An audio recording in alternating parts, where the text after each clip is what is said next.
Missed an episode of your favorite podcast? Choose from over a decade of content in our archives, not just the latest episode. All free at gcnlive.com. This is your call to action. Get prepared, America. Economy, survival, energy, disasters. This is USAPrepares.com. Informative radio, educational radio. Interact now by emailing instructor@USAPrepares.com or text at 434-390-7953. Class, please take your seats. Now, your instructor, Vincent Finelli. Everyone all set? Cocked? Locked? Here we go. Your dial set correctly to USAPrepares.com. We're delighted you're here. And we broadcast 2 hours from high atop the Missouri Ozark Mountains. If you'd like to call us and talk with Captain John Regan today, 866-582-9933, 866-582-9933. If you'd like to listen as you travel or listen in place, you may call us, and we are on the air 24/7 via our telephone listen line, 605-477-3249. And I want to thank Ron Gibson, the Ron Gibson channel. He's one of our, he's an instructor. He's been on the air with us, and he puts us on YouTube every day. So if you'd like to listen, you go to the Ron Gibson YouTube channel and listen to USAPrepares.com. Also, Republic Broadcasting. Thank you so much for John Statmiller and all of the engineering that's done at Republic Broadcasting. And, of course, Genesis Communications. Genesis Communications hosts this broadcast. It goes out worldwide right from GCNlive.com and KLID and other radio stations who pick up our broadcast. Thank you so much. By the way, special broadcast on Friday. Dr. Emile de Toffel and I will be talking about smart meters. And in Poplar Bluff, Missouri, there has been the city council decided they're going to deploy them without much discussion at all, without notifying the village about the dangers of the smart meters, without letting us know what's going on. They want to deploy them. So here's what we need. We need the cell phone numbers, class, of everyone involved in city council. You can send me an email, Vincent@USAPrepares.com, Vincent, Vincent, at USAPrepares.com. And give me the name and the cell phone number of the people who are running this corporation known as the City of Poplar Bluff, Missouri.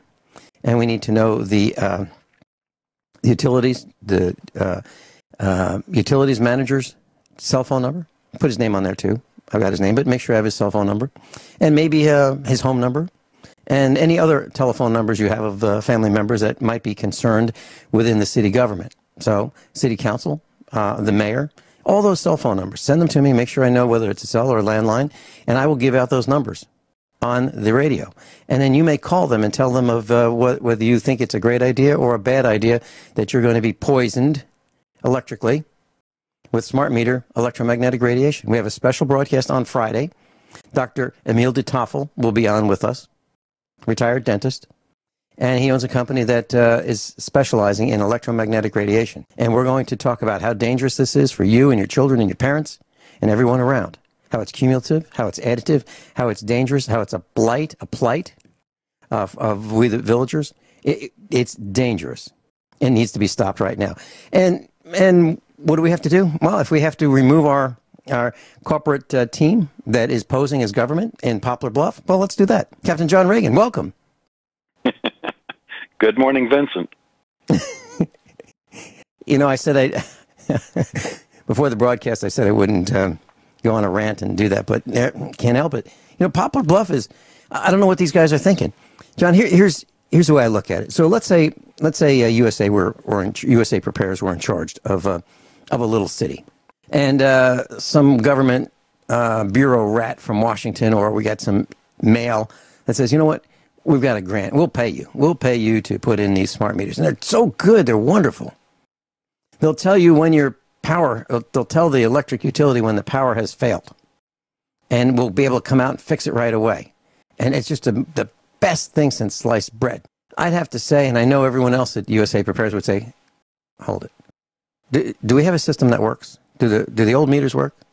Okay. And how much are the new meters going to cost? And how long will the new meters last? And who's going to do this work? And what else can they be used for? Monitoring us and tracking our daily habits of electric usage? And what about time of day or time of use metering? Meaning, if the utility demand goes up, you'll just raise the rates instantly? Not like from 4 o'clock to 6 o'clock or peak times. No, right then and there. So you can double and triple and quadruple the rates just right then and there because, well, that's what the system is capable of doing. So you're talking about doing all that. And why are we doing this? And how much is it going to cost? And what are the dangers? And I know our response at USA Prepares, if we were running the show, would be, forget it. We're not doing it. We're not doing it. Even if there is only a 1% chance that it's dangerous to human health and health of the bees and everything else around. By the way, the bees are gone, the birds are gone, and animals are dying off at record rates. So even though the percentage of risk would be 1%, we would not do it. It's crazy. I think your mayor needs to have his phone ringing off the hook day and night, 24 hours a day. The same with city council. Even their families. I think you should even call their wives and just explain to their wives what their husbands are doing on city council. And the utilities manager, you ought to call him and his wife as well and let them know that you're not happy. And then you need to go to these meetings.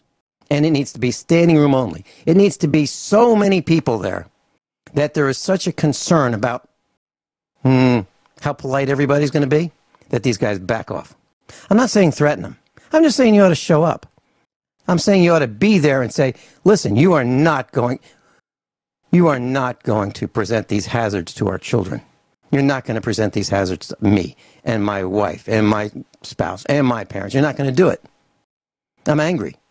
I'm angry because the city of Poplar Bluff is being run over by an illegitimate corporation posing as government. Okay. So let's fight back. Okay, John. It's that's the kind of radio that used to get me thrown off the air in Springfield, Missouri. That's what we used to do. Give out the names and numbers. And we're back to doing that because it's wrong. It's wrong to have these people allegedly representing our interests and then running roughshod over us, as is happening in Poplar Bluff, Missouri. It's a small town. Let's take the town back. Let's take the town back and throw out these miserable people who want to harm us. And anyone who wants to harm me or my family or any of my friends or neighbors, anyone who wants to do that is not my friend. I don't care whether they play golf. I don't care whether they smile. I don't care whether they kiss babies and say, I'm here fighting for you. That's nonsense. Anybody who does what's happening in Poplar Bluff is an enemy of the village of Poplar Bluff. Okay. So, John, what's new? That's a great lead-in for the first article I have. It's entitled The Problem with Technocrats. And we've talked before how the leaders of or many of the leaders in government and corporate, well, not just America, worldwide, are psychopaths and sociopaths, which, they don't have the same thought processes or feelings that normal people do. And that's why a lot of this goes on. But the technocracy, where you have the rule by experts, they know better than everybody else how things need to be done. Well, Elon Musk, who runs Tesla, this article has a picture of his parking lot at the company, and it's a nightmare. This guy can't even manage his own facilities, and they want to rule the world. I think, I'm going to say this, I haven't heard anybody else say it, but I think Elon Musk is dangerous with some of the things he wants to do. He wants to drill tunnels. He wants to do all kinds of things. I mean, bleeding edge. That's not leading with an L. It's bleeding with a B. Bleeding edge things very, very quickly. And that money's coming from somewhere. It's coming from somewhere. And I understand Tesla valuation is so overvalued, it's now dwarfing General Motors and Ford. Now, Ford and General Motors actually make vehicles, a lot of them. I mean, I don't have a Ford here. Well, I have a Ford tractor, an old Ford tractor, and I have an old GM pickup truck, and, they both work, and they've been working for years. They actually make vehicles that are that are operable. They make vehicles that you can actually get parts for them. I mean, it's getting harder to get parts for them, but they work. They're all over the roads.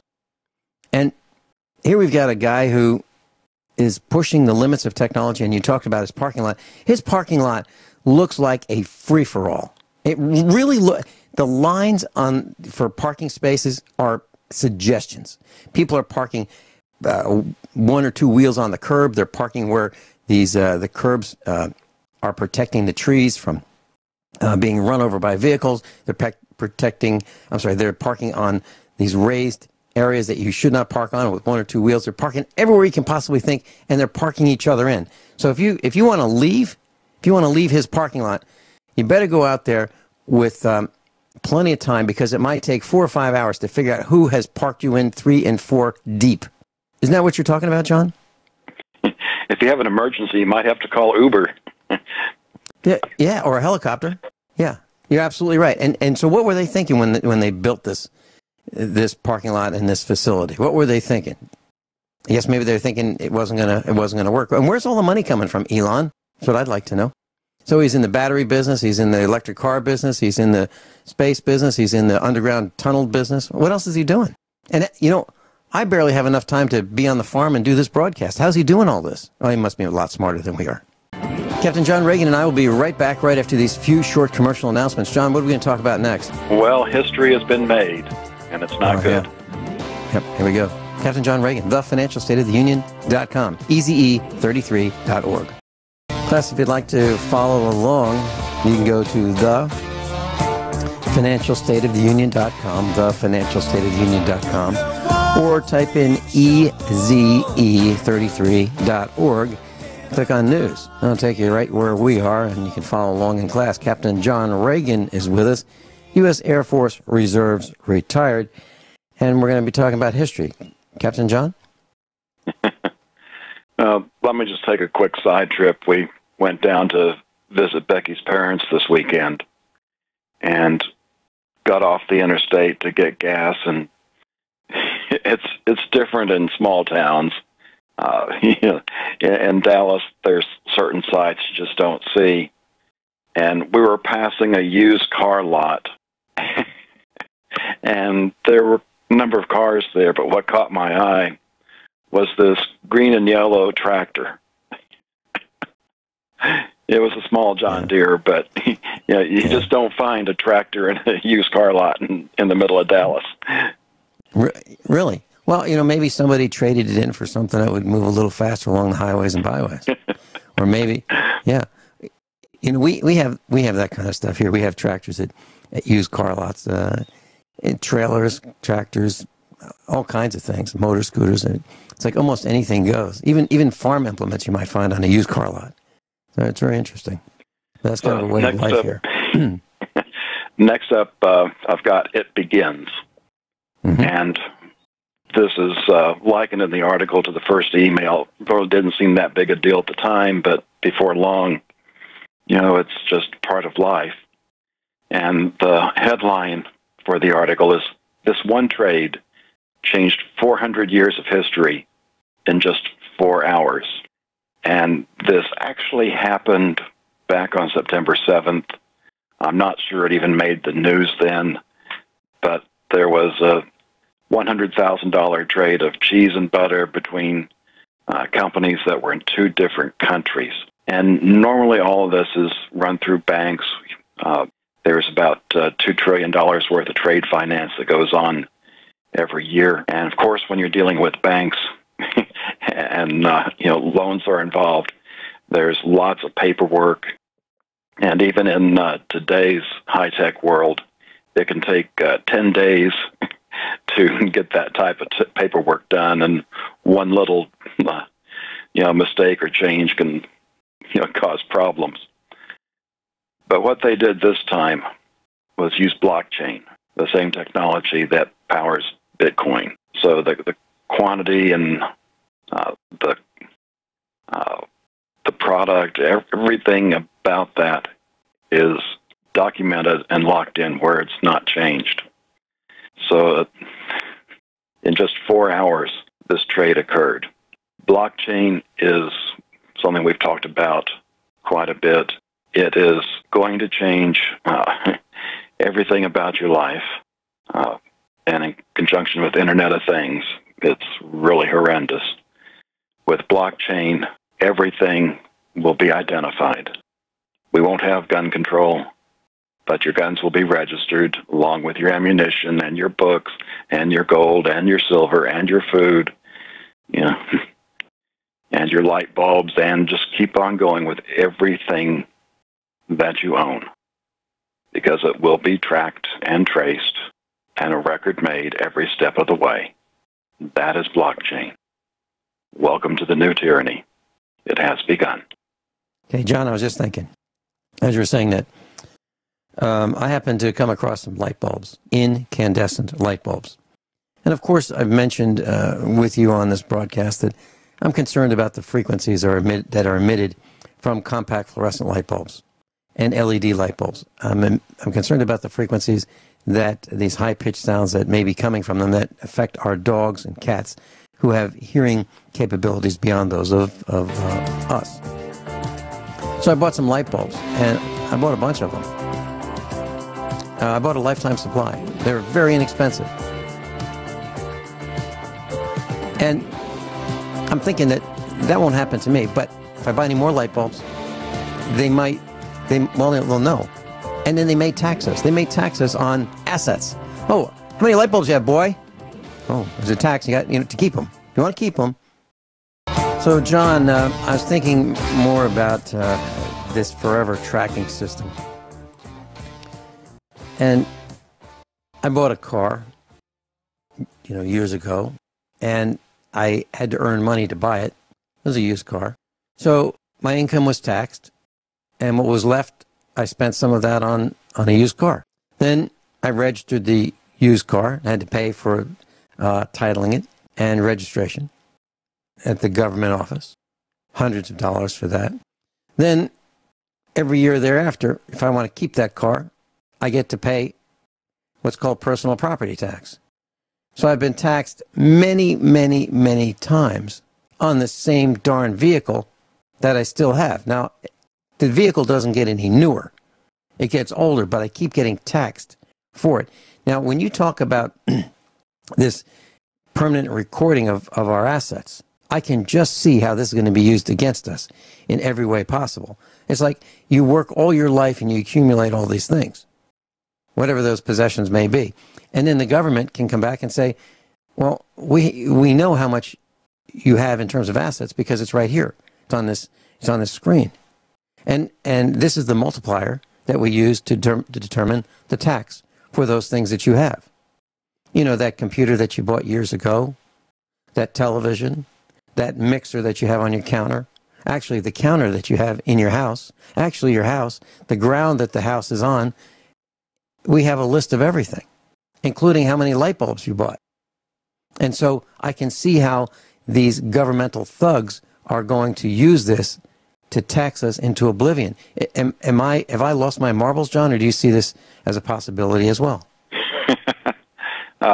They're already wanting to do stuff like that in Italy, because Italy, it was Greece, that they have such hard problems over there. They wanted to, put a wealth tax in. But in addition to what you own, say you want to sell it to somebody, guess what? There's going to be a tax for that. It's an outrage, and it's a slippery slope. And then you got guys who are running the corporation of Poplar Bluff, Missouri, known as the city of Poplar Bluff, and they want to put in more infrastructure, more tracking systems to monitor us. So, class, if you think this is not a slippery slope, please rethink that. Please rethink that, because it is. It is. And I can't really think of anything that government does that it does very well. I can't think of anything. Nothing. As a matter of fact, let me share something that government is doing right now. We know some people who have businesses, and they sell bullion coins. State of Missouri wants to tax bullion. There is no provision whatsoever to tax bullion nor numismatic coins in Missouri. State of Missouri is coming after coin dealers to tax them. For what? Failure to collect sales tax. There is no sales tax on bullion coins nor numismatics. None. And they are going after coin dealers and making their lives miserable. They are singling them out one at a time in order to do that. So let's say you want to preserve some of your wealth and you decide you want to put it into silver bullion or gold bullion or numismatic coins. The government of the state of Missouri is very interested in you. And when they contact you, they send letters and they send visitors, and the amount of money that they are demanding is close to 100% of your sales volume. Now, Missouri has an outrageously high sales tax.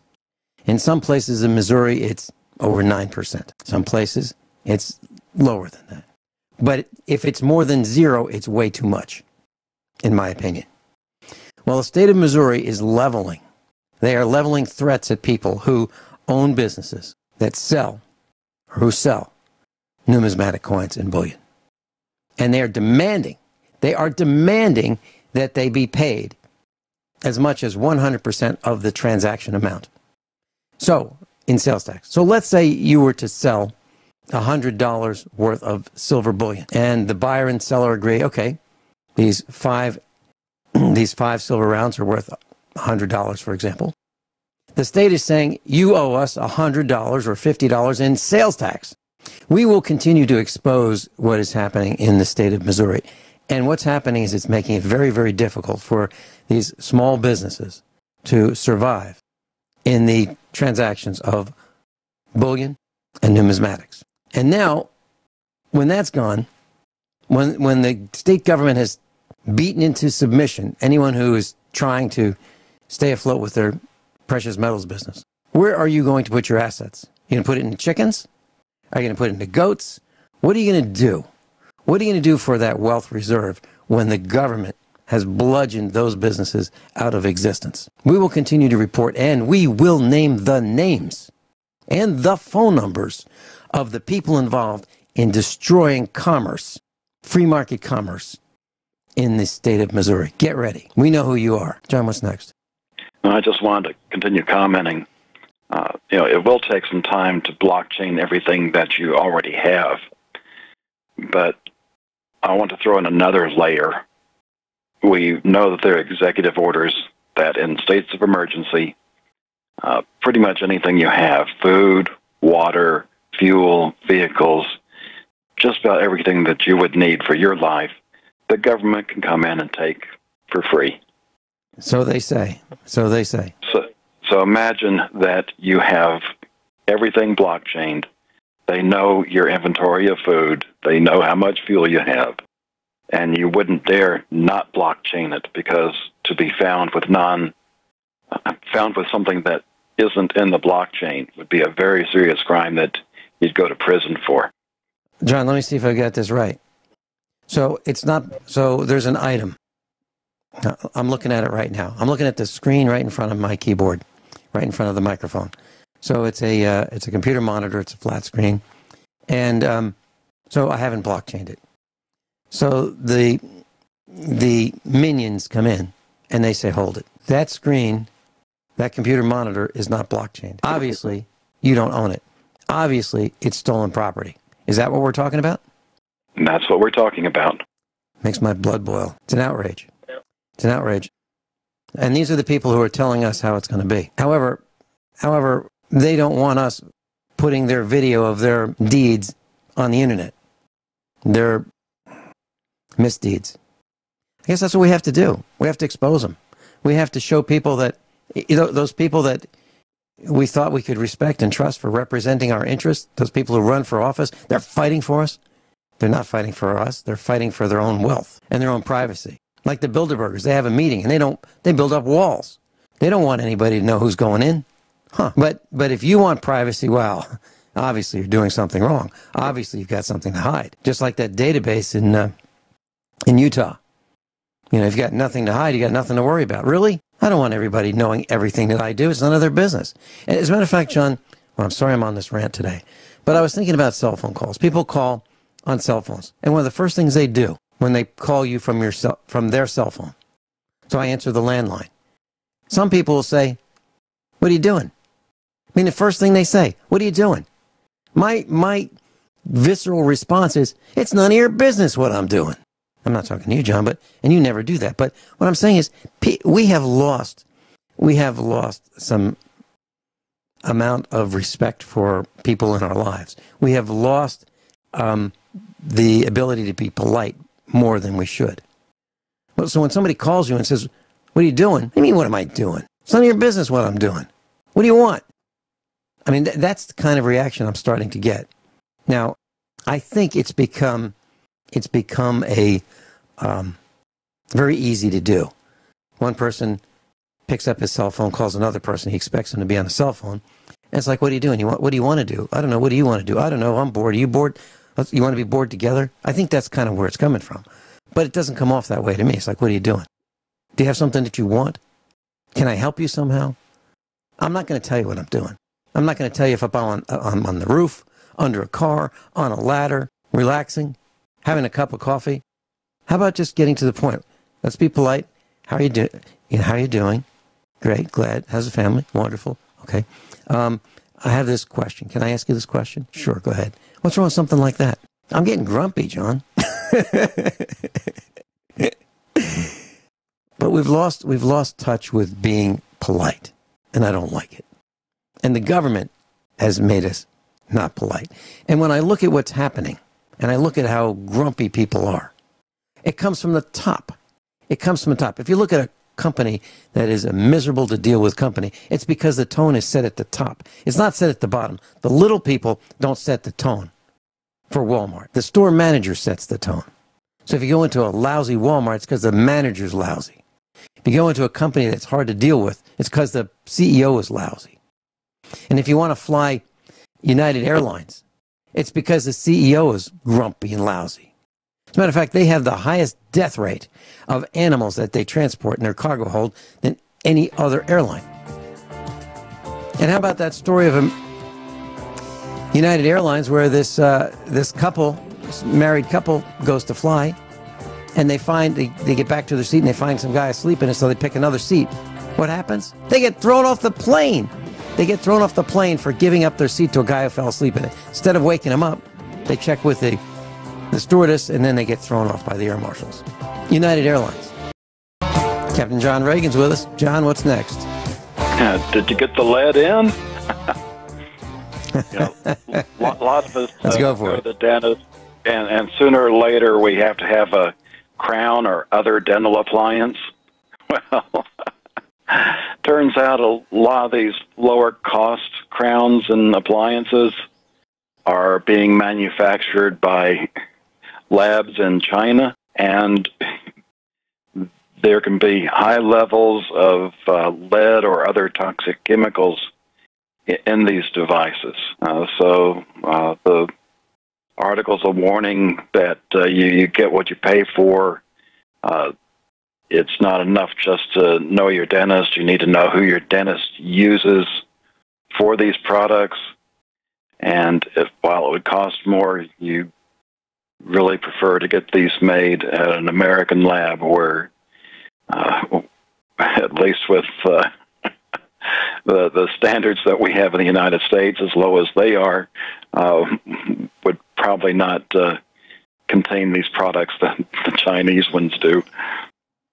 Very, very good point. John, it brings to mind melamine, M-E-L-A-M-I-N-E. M-E-L-A-M-I-N-E. And melamine is a chemical that's got many industrial uses, and it's approved for the use in the manufacturing of some cooking utensils, plates, plastic products, paperboard, industrial coatings, and other things. Melamine's been used as a fertilizer in some parts of the world. Okay? And there's this article, it's called FDA.gov. It says this guy recently read that plastic tableware from China contains high levels of melamine. Can it get into the food and drinks? Yeah, well, it can. And it's considered toxic. So here we have, you can go to various stores and you can buy these brightly colored plastic, less breakable type plates, and you think, this is great, the children can use them, and if they drop them, it's not going to be like dropping the fine china or the glassware. What a great way to go. I suggest that you not use that. I suggest that you not buy it. And if I'm not mistaken, John, years ago, it was found to be in commercial dog food as an extender, and dogs died. Is that right? You remember that, John? Yes, I do. Yep. A lot of dogs died. And I believe one of ours was killed by it as well. And died very, very quickly. Just feeding our dog food. A wonderful, wonderful retriever. Yep. Just died. 2 years old.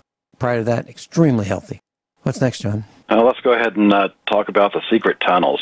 There is a radio station in Amarillo here in Texas that morning hosts had, I guess, been notified or located these tunnels underneath the city. And he went in and explored them. I have not watched the video. There's a YouTube there of him exploring that. And these, this is underneath, basically the heart of the city. And not a lot of detail. We don't know who put them there. Obviously, it was done somebody with money. And the only other comment is similar tunnels have been found underneath the city of Los Angeles. So I leave that for your discussion, John, I'm looking at these tunnels, and, it's one of the titles says, Exploring Suspicious Underground Government Tunnels. I'm looking at the tunnel that this looks like this radio host is in. It appears that it's taller than he is. It's a round, it looks like it's a culvert, a huge culvert that would be used for transporting water, except it's not. It's got a flat floor in a round tunnel. So it looks like it's made out of steel. Very interesting. Why are they there? Who would be able to afford that? I mean, we've put some culverts in the farm. Even a small culvert, even a 18-inch culvert is several $100s for 16 feet wide. This is a lot of money we're talking about. Captain John Regan, I'll be right back after top of the hour news and commercial announcements. Everyone all set? Cocked? Locked? Here we go. Hour number 2 of USA Prepares. Captain John Regan's with us, and you can get to the website eze33.org and click on the news tab. Hey, John, do you still have those USB drives with the information available? Yes, I do. And I've called them the captain's log. And what it is to back up, it takes a lot of time to produce a book or a DVD. So what I am working on is taking all this content I have and making presentations, which can be done in a fraction of the time. It still takes time, but I've put on extended versions of what I've presented the last 2 Hear the Watchman conferences. So I've got the update on the financial state of the union, the cost of ignoring God, 2 hours of what I call the unprepared prepper, along with what I did this time. Does anybody really know what time it is? Which gets into some aspects of prophecy that I actually find a little bit mind-blowing. Given the state of the world today, I don't see how things can last that long, but that's what prophecy says. We have more than 7 years left. So I'm going to stick with that because I'm a believer. Also on the stick, I've included a PDF copy of my book, The Financial State of the Union. I've also included some of the discussions that we've had on USA Prepares that were very interesting. And I've also included the PDF reports from the EMP Commission. So that's the current version. And I'm running a special through the end of the month right now where you can buy into that for $40 plus $5 shipping. And if you live in Texas, of course, Texas wants their cut in the form of sales tax. And when I ship these out, they're in an envelope, and there's a serial number on there. And I do that for a reason, because I'm going to be issuing updated captain's logs. So it's going to be an expanding library. And when you want to do an update, give me that serial number, and I'll give it to you for half the going rate. So right now, without the special, the going rate would be $50. So the upgrade rate would be $25. Okay, and to get the upgrade, is it simply contact you via email? How do we do it? Right now, there is only the people in Knoxville that did, so I've got a small universe on that. Next update on my website, I'll be adding a button with the next release that if you own a previous version, order from this button. Okay. Yeah.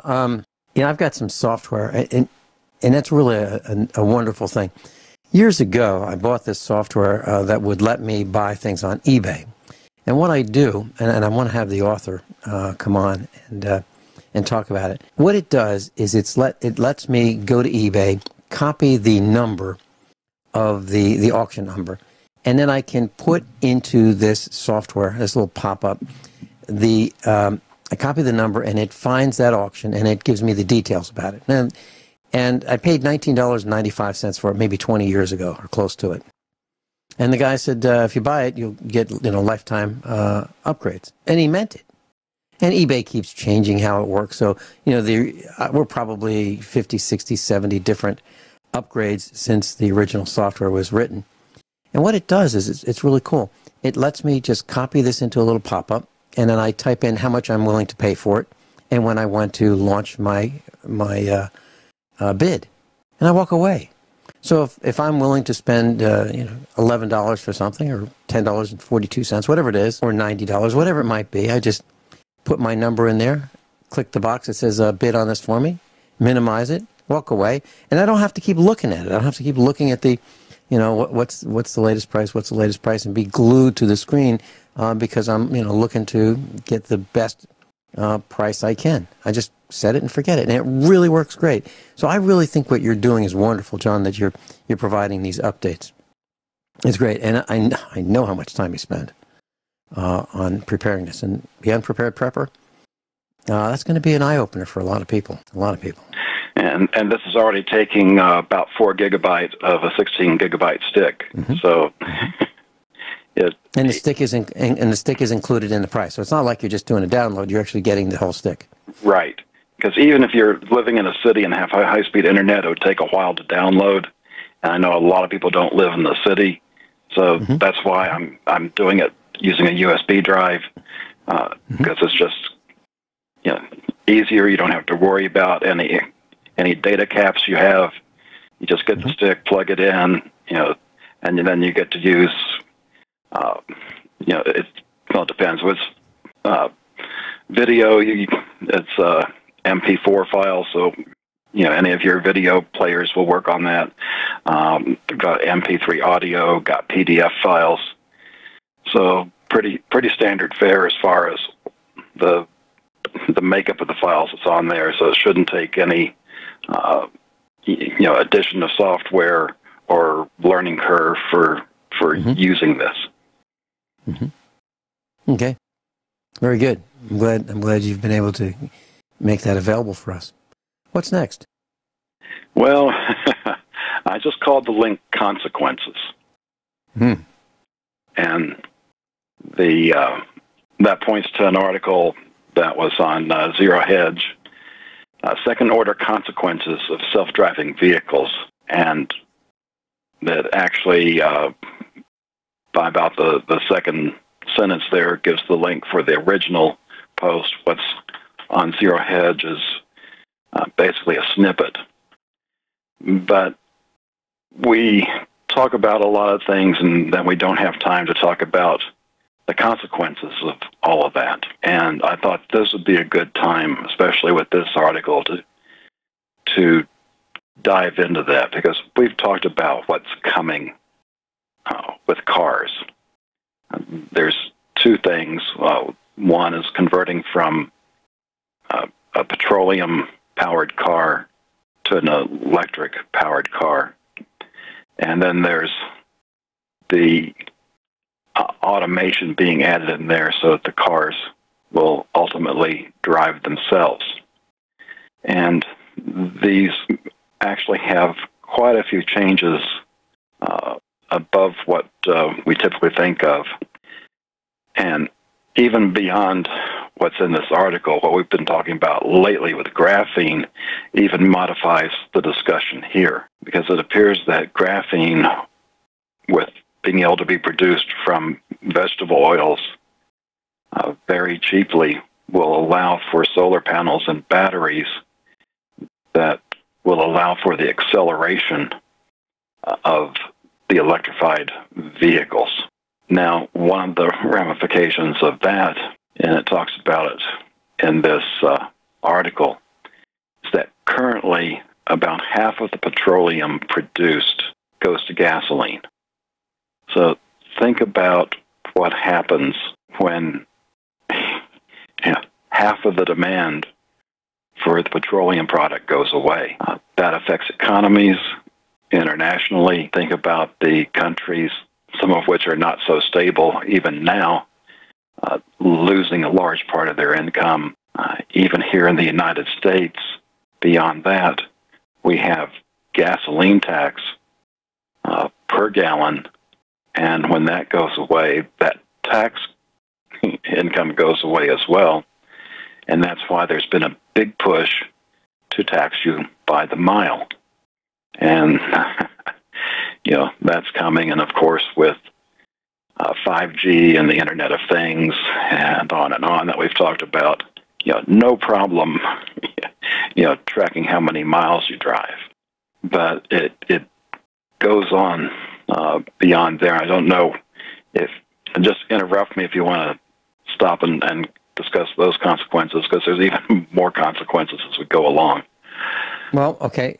Just very simply, John, if you look at petroleum, one of the small uses for petroleum is cosmetics. Now, we can certainly live without cosmetics. I mean, the Kardashians probably couldn't do it, but most of the rest of us could live without cosmetics. And then you've got synthetic rubber, and that would be tires. And we've got lubricants, all kinds of lubricants.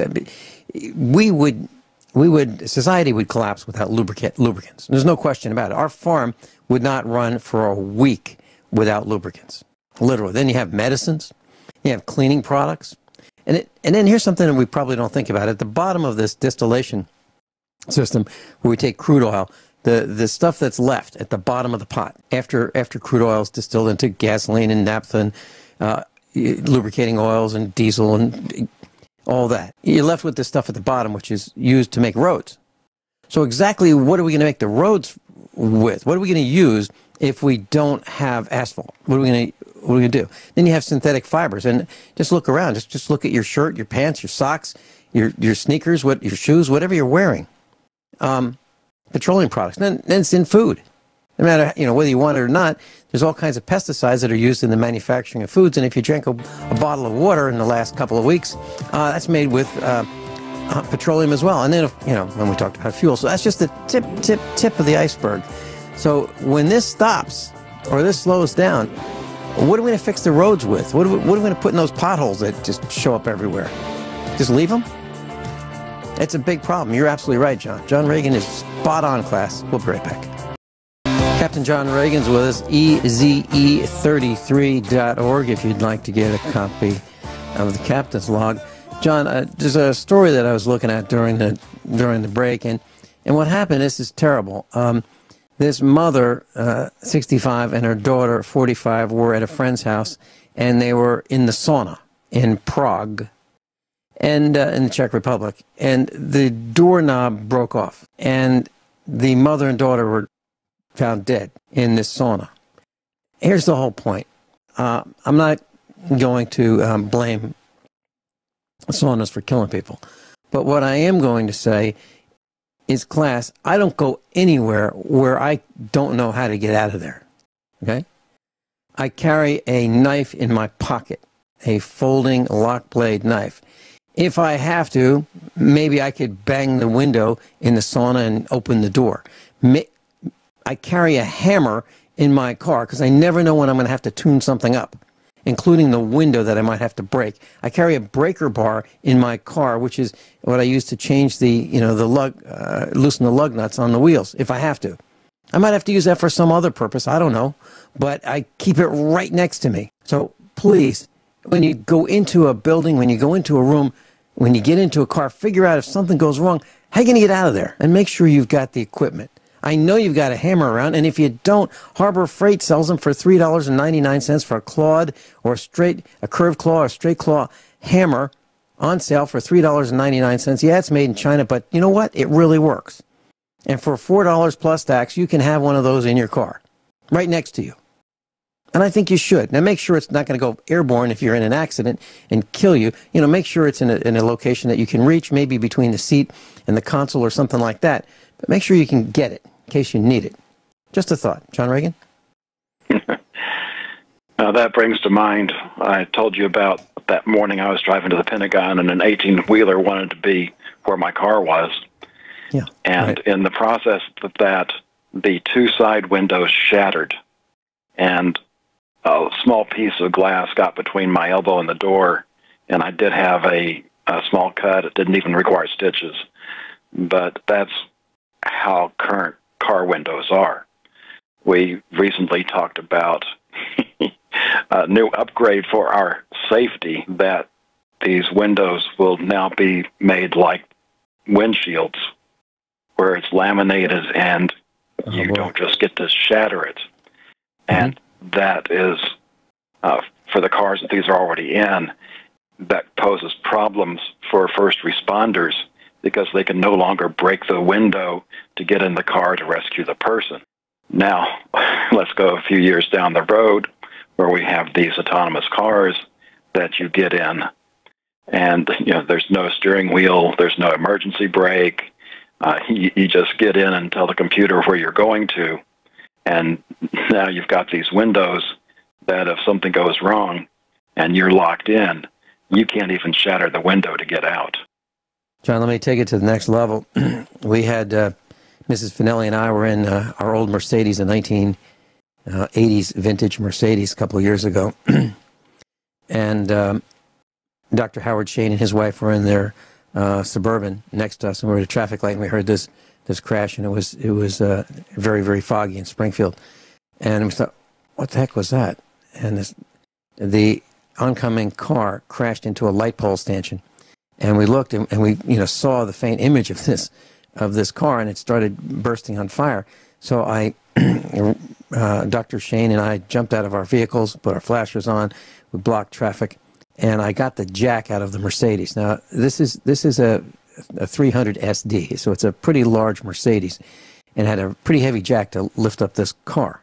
I took the jack out of the trunk, and I was pounding on the windshield to help get this guy out. I couldn't break the windshield. I could not break the windshield with a car jack.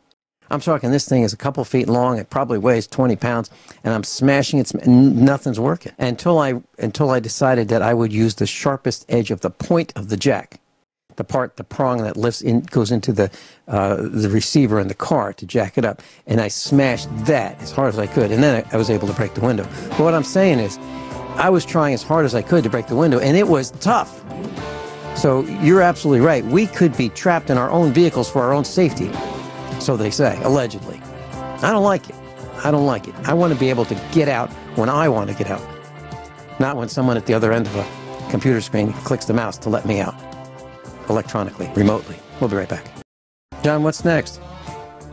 Well, I got to thinking, it was probably about a year or two ago, we had an article, I believe this happened here in Texas, that a man got into his car, and I don't remember if the battery died or something came disconnected under the hood, but it lost power, so he could not unlock the car.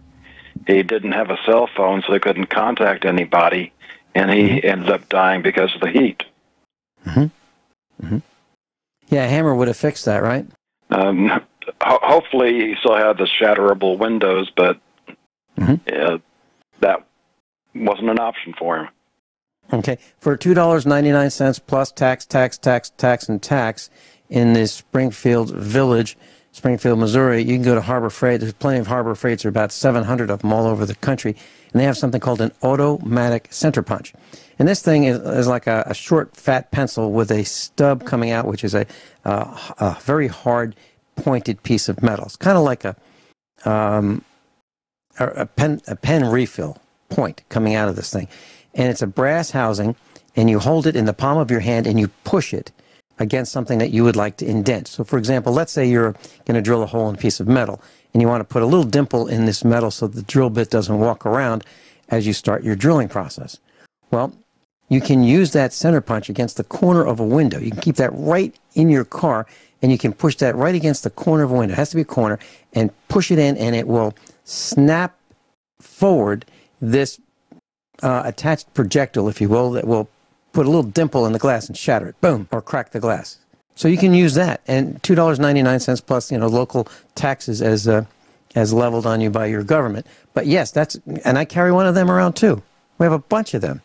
So for $15, you can get 5 of them, and you can get those $4 hammers, the $3.99 hammer. Sometimes they're on sale for $2.99. And sometimes they even have a 20% off coupon. So you can go to Harbor Freight, sign up and get their free coupons, get 20% off each single purchase, and you can get some quality tools very inexpensively, life-saving tools.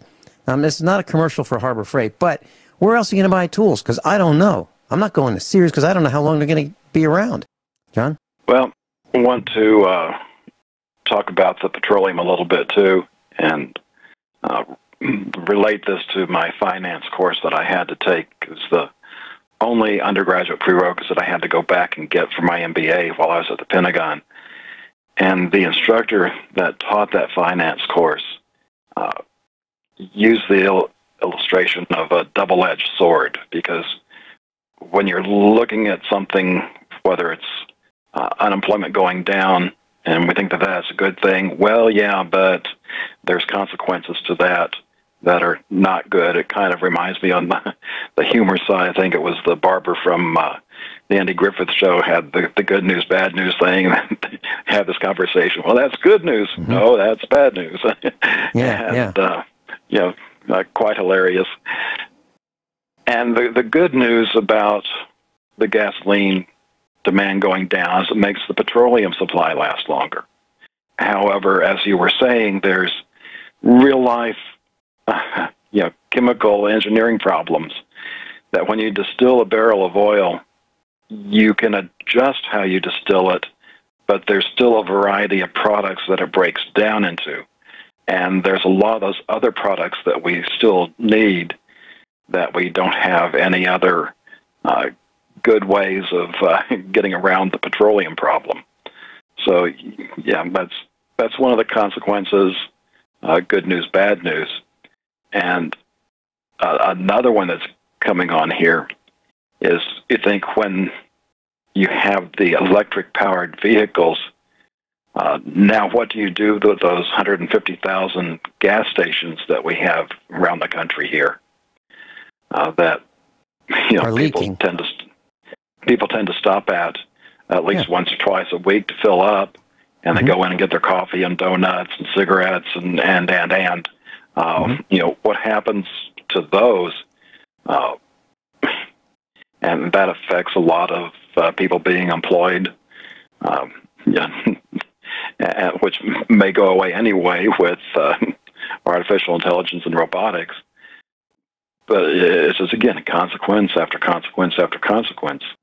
Yeah, and you mentioned those gas stations and convenience stores. They all have, pretty much all of them. There are a couple around here that have above-ground fuel tanks, but most of them have underground fuel tanks because of the real estate costs. Having those tanks in the hot sun is a problem because of the volatilization of the fuel. But also, it's not convenient to take up parking space and pump space for these tanks, so they put them underground, and they ultimately leak. I mean, you see fuel tanks being dug up all the time because they leak, especially the steel ones, and they're being replaced with fiberglass, but plastic. But they leak. So now we have, I don't know, how do you get all the fuel out of a fuel tank? It's almost impossible. There's always going to be some at the bottom, along with some water. So now you have fuel that is absolutely positively going to leak at these gas stations if we abandon them, right? Or do we just pave over the parking lot and pretend that the tanks aren't there? What do we do? And then when they collapse, you have a sinkhole. That's a big problem. You're absolutely right, John. And I think about these I think about these kind of things in big cities. These engineers who want to build taller and taller and taller skyscrapers. Really? How long are they going to last? 500 years? No, I don't think so. How about 300? How about 200? How about after 100 years? Now what do we do with them? Because they're functionally obsolete. Functionally obsolete. So what do we do with them? Well, I guess we have we declare war on ourselves and we blow up our buildings, I guess. That's what we do. It's a big problem. We need to think through what we're doing a little more carefully. Actually, a lot more carefully. What's next? And then what are gasoline thieves going to do when there's no gasoline to steal?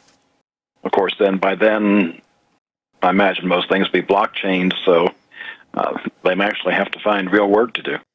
You know, we were talking about electric cars. There is this myth that electric cars don't pollute. Well, yeah, they do. They produce ozone. But also, the manufacturing of these electric cars is a polluting process. But also the generation of electricity and the transmission of electricity, whether it's coal-fired, gas-fired, it produces air pollution. If it's nuclear, it produces nuclear pollution, radioactive pollution. So there's always pollution. Now, how much of the electricity gets from the generation plant to that cable that you plug your electric car in? About half. Half gets lost in transmission. Half of it gets lost. So it does not, electric cars are not pollution-free. And about how much of the energy is lost in petrochemical cars, diesels and gas? About half. So it's about the same, roughly the same, within a few percentage points. So it appears that electricity is clean and safe, but that's because you don't live near the smokestack. If you live near the smokestack, you'd hate electricity. I'm talking about the power generation smokestack.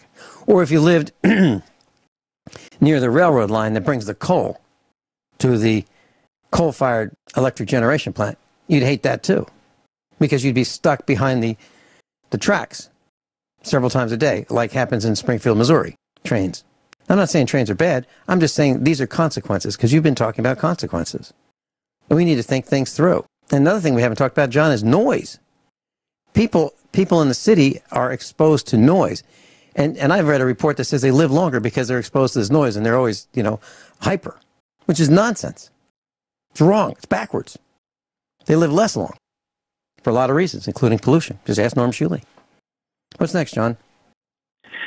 Well, another consequence of electric-powered vehicles is when you need to do long-distance driving. It's one thing to commute, within a city, but if you need to drive several hundred miles, you can't do that on a battery charge. And it takes time for the battery to charge, which suggests that you would need places where they would swap out charged batteries for the uncharged ones. And I'm sure they'd have a robot that would do that. Because we're used to right now, we just pull up to the gas station within a few minutes, we've topped off the tank, and we get to go.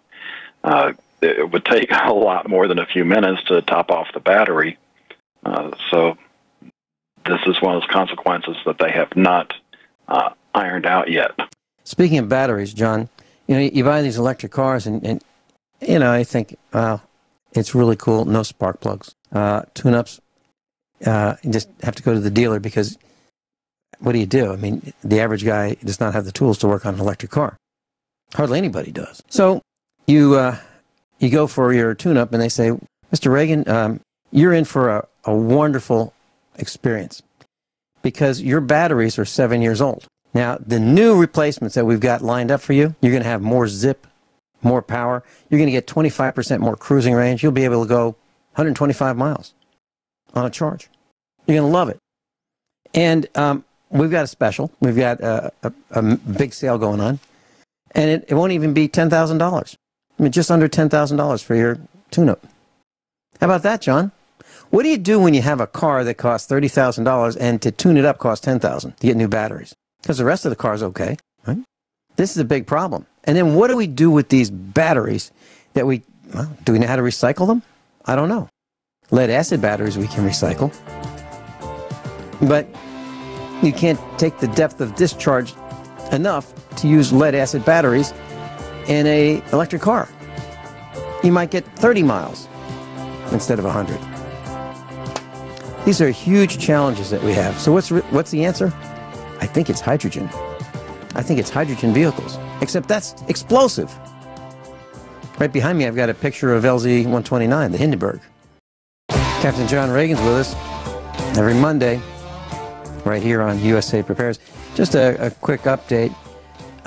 Friday, hour number 1 on USA Prepares, we're going to be talking about these smart meters and the electromagnetic radiation. Dr. Emil de Toffel will be with us, and we're going to be talking about the dangers. And I would say, Poplar Bluff, please tune in, share this with friends and family, because you're under attack. You're under attack by a corporation posing as your government in Poplar Bluff, the city of Poplar Bluff Corporation in Missouri. And this is applicable to all of you who are having these smart meters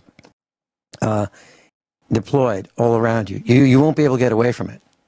Your neighbors are going to have them. Your house wiring is going to transmit these electromagnetic currents and frequencies, and you're going to become sicker and sicker. And if you don't think I'm being serious, just show me one family without cancer. Just one. Just show me one family. Captain? Well, I think I was wrong about this article for an hour. I think we could have done the whole show with it. There's a couple of other technologies. We've talked about blockchain already, and Bitcoin, to me, was the beta test for cashless society. And even at that, they would not have to get rid of cash to make it essentially cashless, because our bills today have serial numbers, and they can blockchain that so that if you want to carry cash around, you can, but it's not going to be private. We have another company out there called Uber, and it's losing tons of money, but it is the beta test for the ride service. Only in the future it would be to an autonomous car. There wouldn't be any people involved.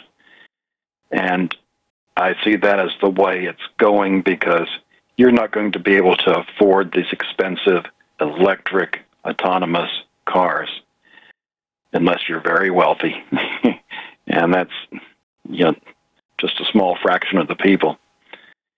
This also has an effect on employment. We've talked about how this affects drivers.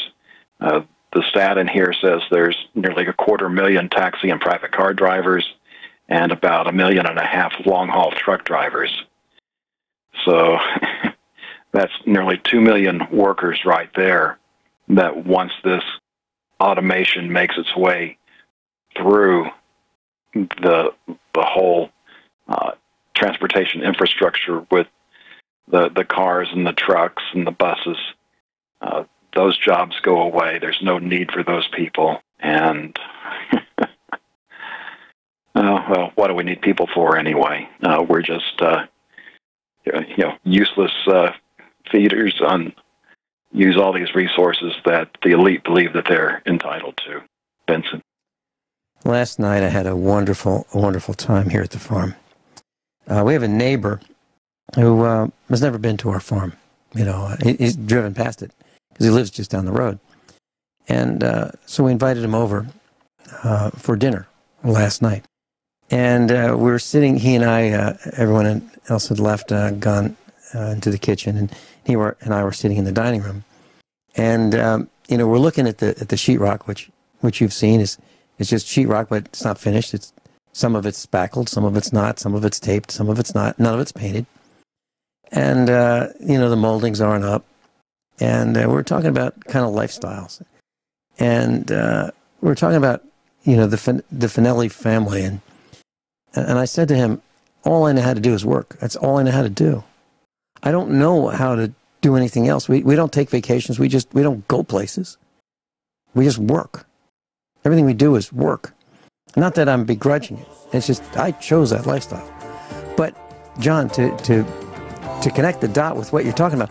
What in the heck are people going to do when there's nothing to do? What is that? What are they going to do? Are they just going to watch movies? I don't think it's going to work. I think unless we have purpose in life, life isn't really going to be all that good. I mean, total relaxation. How's that going to play out? I can't see it. I want to be productive. I want to know that at the end of the day, when I'm exhausted, that I actually did something today. Captain John Regan, thank you so much for being with us today. Thank you for your hard work. Class, above all, honesty and integrity. What happens next is up to you.